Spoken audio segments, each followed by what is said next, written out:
അക്കരയ്ക്ക് ആളുണ്ടേ. ആ മെമ്പറോ വെരി കേറി. കാലിക്ക് എന്താ പറ്റി മെമ്പറെ? അടി മറിഞ്ഞതാ. വൈദ്യരെ കണ്ട് മരുന്നും കുഴമ്പൊക്കെ വാങ്ങിച്ചു. മട്ടാഞ്ചേരിക്കാർ അടി മറിഞ്ഞുകൊണ്ട് കുറുപ്പിന്റെ കാലിനാ പറ്റി. ഇയാൾ ഓരോ കൂട്ടത്തിൽ വന്നല്ലേ പോയില്ലേ? വണ്ടി മിസ്സായി. മട്ടാഞ്ചേരിക്കാരെ കൊണ്ടും കാര്യം ഉണ്ടായില്ലല്ലോ മെമ്പറെ. അപ്പോ നാട്ടുകാരൊക്കെ പിരിച്ച കായ് തിരിച്ചു കൊടുക്കുവോ? എന്തിനാ തിരിച്ചു കൊടുക്കുന്നത്? അതുകൊണ്ട് വേലാതിനെ പോലീസ് പിടിച്ചില്ലേ? ഇനി 5-6 മാസം അകത്ത് കിടക്കും. അതിനുള്ള വകുപ്പുകളൊക്കെ ഈ കുറിപ്പ് പോലീസിന് പറഞ്ഞു കൊടുത്തിട്ടാ വന്നത്. ശിക്ഷ 6 മാസം എന്നുള്ളത് 1 കൊല്ലത്തേക്ക് നീട്ടാനുള്ള വകുപ്പുകൾ പഞ്ചായത്ത് വക ഗ്രാൻഡായിട്ട് വേറെയും കൊടുക്കും. അല്ല ഇപ്പൊ പോണില്ലേ? അവനെ ഞാൻ കൂടെ നിർത്തിയതാ. കിട്ടാക്കുറ്റി കടകൾ കുറെ പിരിച്ചെടുക്കാനുള്ളതാ.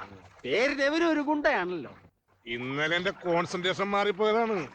ഇനി അവൻ എന്റെ മുന്നിൽ വരട്ടെ. കിട്ടിമുട്ടുന്ന പവർ ഞാൻ കാണിച്ചു കൊടുക്കാം.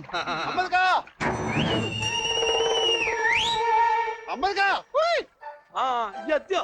അവിടേക്ക് ഞാൻ തോണി തിരിക്കാം. ഞങ്ങൾ അക്കരക്കാക്കിട്ട് പോകും. തോണി മടക്കണ്ട, ഞാൻ വന്നോളാം.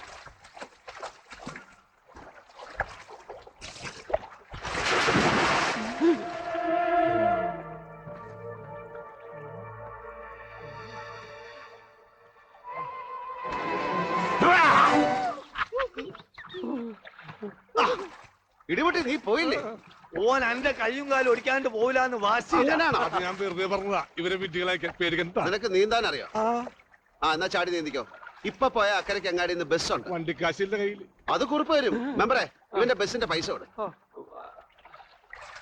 ചില്ലറേറ്റ് തന്നാ മതി. നോട്ടായ നനയും.